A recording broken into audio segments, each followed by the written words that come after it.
Welcome to Aspire Johnson County's podcast, the Johnson County Business Insider, where you hear storytelling, interviews, and conversations spotlighting the people, projects, and policies driving growth across Johnson County, Indiana. From this, you'll gain insights into business, workforce, public policy, and community development in our region.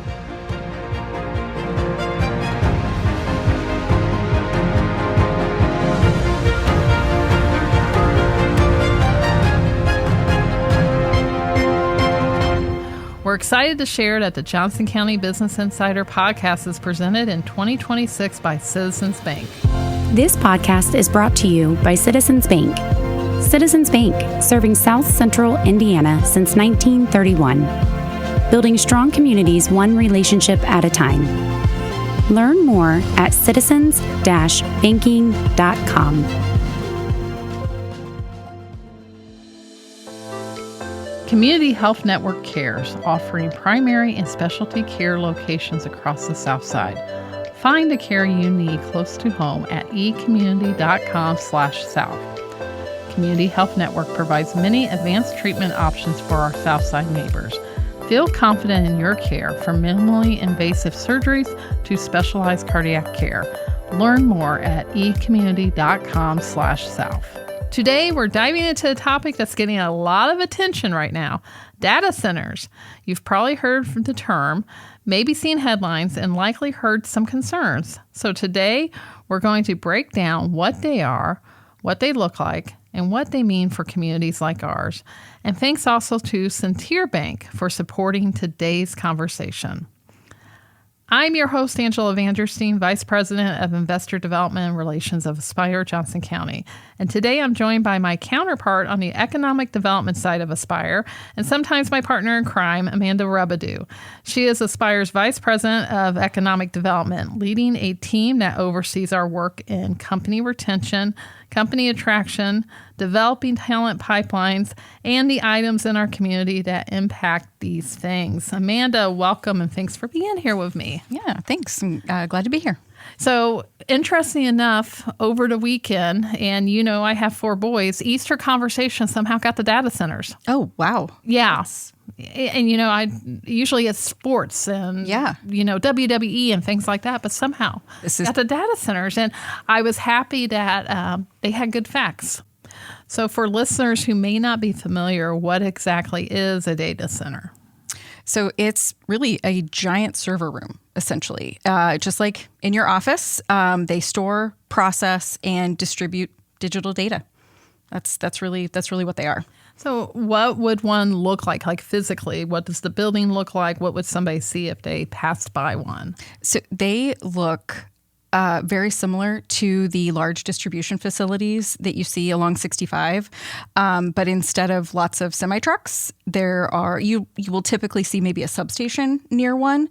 But they really do. They look just like a distribution center. Probably have a big fence around it. There's a lot of security involved. But yeah, looks just like the buildings that we're already used to. Okay. So why are we seeing more of them right now? Well, so I think it's probably safe to assume that most people are listening to this podcast on their phones right now. Maybe they used AI to help them develop an agenda for their next meeting. Maybe they used ChatGPT to put bunny ears on their dog for their Easter post on Instagram. So our lives are so reliant on the digital space, and with AI, we're just seeing exponential growth. And that creates that need for more storage of our data. So I think you kind of myth busted a little bit there, because I see people share things making it sound like data centers really are related just to AI. But we were already using that technology. Oh, absolutely. Absolutely. Like I said, they are large server rooms. When people refer to the cloud, yes, it's actually a building. So okay, so it's not up in the cloud. No, it is not in the cloud. It's the building. So, yeah. Well, with all this conversation that's happening and some of the concerns around data centers, what are you hearing from the community? You know, most folks aren't sure. You know, I think like anything that we see a lot of growth, it makes you pause want to ask questions and understand the impact to your community. You know, we've seen growth in other industries and other communities done well, maybe not done as like we would have done. And so I think most people really want to make sure that we handle any type of growth very responsibly and very thoughtfully. So I think with things like this, you just see a lot of pause when there is this big explosion of growth. So what are some of the most common questions or hesitations residents have when they hear the term data center? You know, that really is kind of the frustrating part about data centers, is that there just isn't a lot of balanced information out there when you do a search to learn about, you know, if you Google benefits of data centers, you are inundated with information that's not necessarily accurate. So what I call, you know, Facebook facts, and recognize I'm doing air quotes right now, and this is an audio podcast, and you can't see me. But so I understand the heartburn that most folks have, because it's tough to find accurate information, even when you are when you go looking for it. And so thankfully, you know, we've had the benefit of hearing from some folks of these hyperscale users, learning more from our power providers directly, talking with communities who've recently gone through or are going through the development of a data center, just to be able to better understand the power and water usage, electric billing, incentive structure, and really how to make the project benefit a community. Let's do a quick myth-busting round about data centers. I'll throw out a few common perceptions, and you'll tell me if they're true, false, or somewhat in between. All right? You ready for this? Yeah, let's do it. All right. Data centers don't create many jobs. How accurate is that? So they don't create the number of jobs we are used to seeing of projects of this size.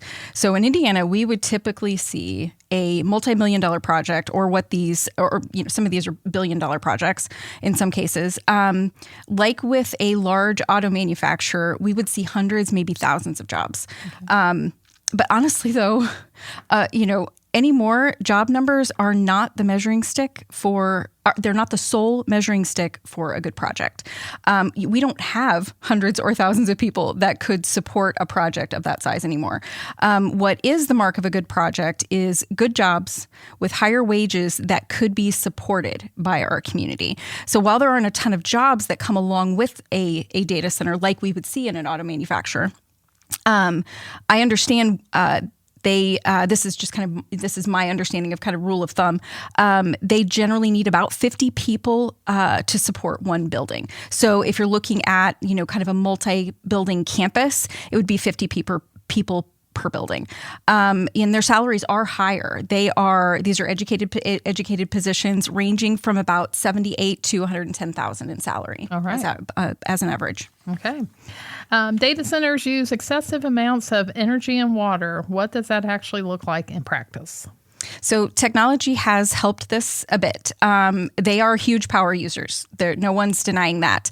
However, our power companies are working on expanding their distribution and generation to help serve these projects. Data centers also require water to cool the equipment, but instead of a water in, water out situation, they can now utilize a closed loop system that once it's filled up, it just circulates through the system.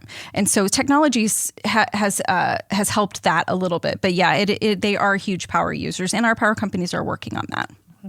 Data centers don't contribute much to the local economy. What's the reality there? So we had the benefit of hearing from both Fort Wayne and Morgan County on this topic, both going through data center projects right now.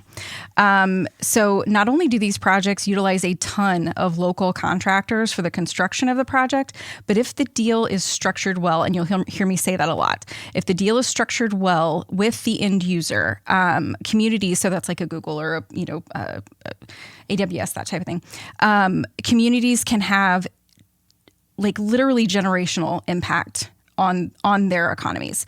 One example is that Google is building new transitional housing in Fort Wayne and has set up an emergency grant fund for this organization's clients to help them get back on their feet. And that's just one small piece of what they're doing in Fort Wayne. I believe the organization's called Vincent Village, but that's a $12 million project, and so they're coming alongside the community and saying, what do you need? What can we help with? And so I think there's a lot of opportunity with these, but again, the deal needs to be well structured, and you need to be having that conversation early on with these companies. Okay.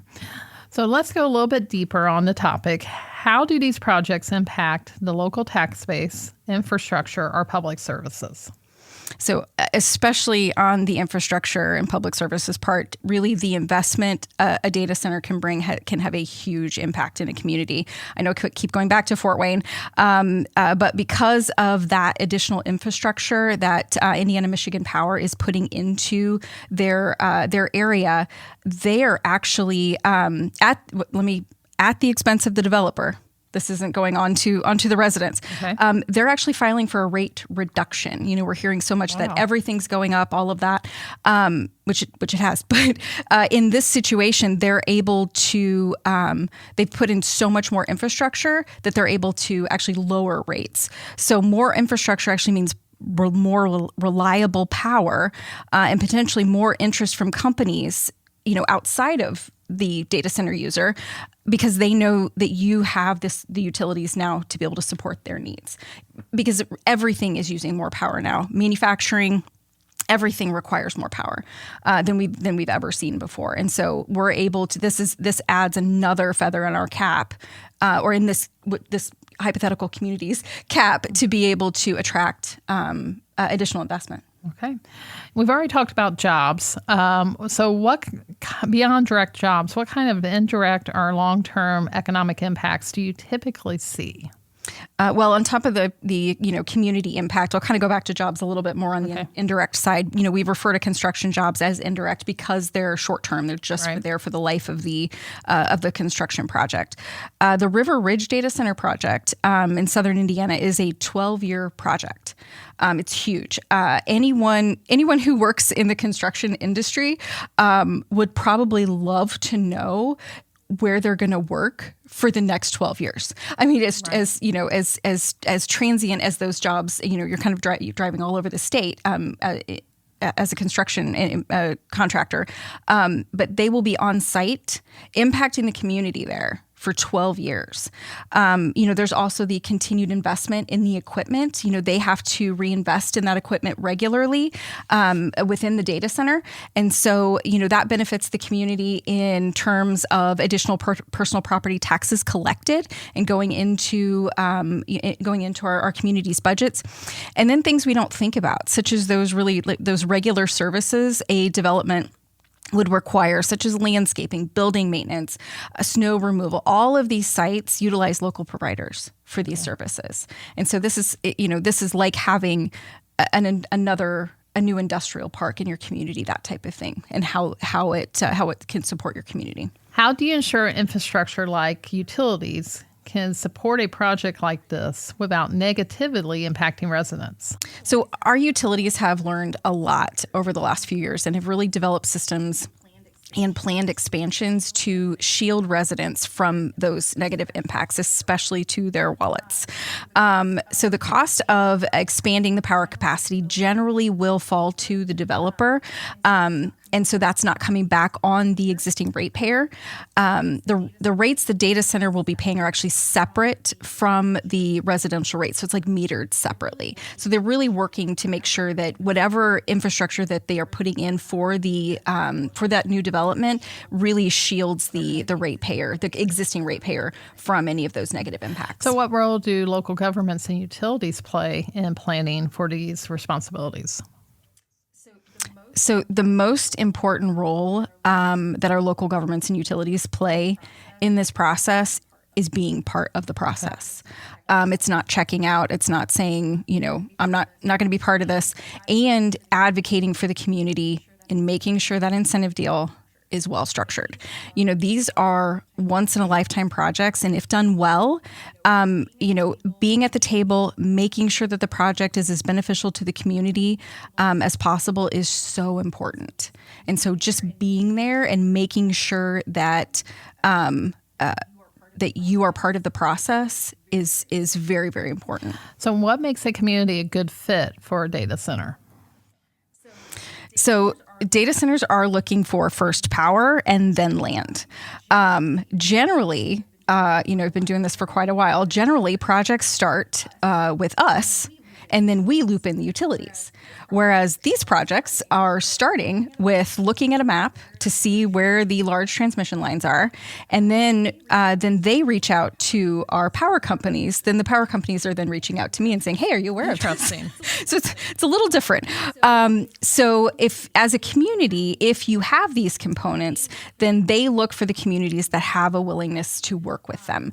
There's nothing more expensive to a project than to do all of your due diligence, structure the deal to only to get stopped at really a public approvals process, and that door closes. And so it's really important that they are aware of the communities that have that willingness to work with them. So how do you evaluate, and if you want to go beyond data centers into other projects, how do you evaluate whether a project aligns with long-term community goals?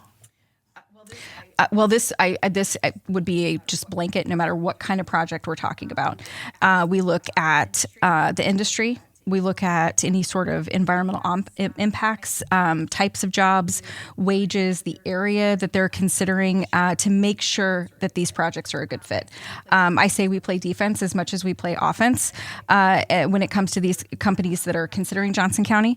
So if a community is indicated to us, we've got great communication with our communities and our community leadership. If they've indicated to us if there's a particular industry that they're just flat out not interested in. If a smell is going to impact neighbors, if they want to hire 500 people at $15 an hour, we let them know that wouldn't necessarily be a good fit for us. And generally, we've found in the long run that being upfront with brokers and site selectors really benefits us in the long run, because they're not doing all of that work on the front end to only find out that the project's a no-go. We're able to communicate that to them. They can shift their focus to maybe another area that would be better suited, but remembering, it was really great working with those folks. They were really honest with me, really gave me the lay of the land, and it gives us a really good relationship with those folks. So even if we're not able to do a project, it's still beneficial for us. So how do you balance economic opportunity with being responsive to community feedback? Well, if a community, including their elected leadership, is not interested, project's not going to move forward, period. Really, no matter how much of an opportunity it is, or how super cool, no matter what. And I get it. New and change is scary. But responding to factual feedback is important. Helping to educate leadership, educating our community leadership and residents on actual impact and benefit rather than the Facebook facts is very important. What would you say to a resident who is still skeptical about a project like this or any project that is being brought forward? Yep. You need to really find those reliable, balanced sources, not Uncle Roy's latest Facebook post. So you really need to talk to power company leadership. Take a look at what's happening in Fort Wayne and Morgan County. I know any of those folks would love to share their experience and the impact that they're seeing already. FortWayneDataCenter.com is actually a really great resource to really see the community impact of that particular project and kind of understanding of the types of jobs that are available and the projects that they are working on with the nonprofit community as well. Is Fort spelled out, or is it? Okay. Yes. So Fort Wayne spelled out, FORT, Fort Wayne DataCenter.com. All right. Looking ahead, how do you see data centers fitting into the future economy of Johnson County? So just full disclosure, we don't have anything moving through our process right now. But we have had some interest and some conversations with data center developers. So I'm really speaking, just our economy more holistically. And so I would really expect them to become part of our landscape, just like cell phone towers and things like that have become, I think the communities that have laid the groundwork, structured the deal well, will be very well positioned for the future. They'll be able to point to a workforce development program or a school addition or a new early childhood education building and say, yeah, that was part of this project we did years ago, and it is still making an impact on our community. What should communities be doing now to prepare for this type of growth? So talk to your power companies and make a game plan. Look at the areas that may have already been designated kind of as industrial spaces by your comp plan and see if data centers are a contemplated use. I'm getting all like planner nerdy on you here. But and as a community, make a wish list of projects or programs in your community that have needs. Educate yourself. Talk with folks who've been through this type of project to get their best practices, what I would have liked to have known before this process started, that type of thing, and be open to the conversation. Don't just shut the door because this is so controversial right now and challenging. There's just a lot of opportunity here. Well, thank you so much, Amanda. Provide some great insights today. Data centers are complex, and like many emerging industries, they come with both questions and opportunities. The key is understanding what's real, what's perception, and how communities can plan thoughtfully. Thank you for helping us break this down. We appreciate this. Yep, I want to again thank our sponsors for making this conversation possible. Aspires Johnson. I'm going to redo that one. I want to again thank our sponsors for making this conversation possible. Aspires Johnson County's. That just rolls badly. Yeah, that flows weird. Yes. All right. I want to again thank our sponsors for making this conversation possible. The Johnson County Business Insider podcast is presented in 2026 by Citizens Bank. That is it for this episode of the Johnson County Business Insider. I'm your host, Angela Vandersteen. Join us next time. This podcast is brought to you by Citizens Bank. Citizens Bank, serving South Central Indiana since 1931. Building strong communities one relationship at a time. Learn more at citizens-banking.com.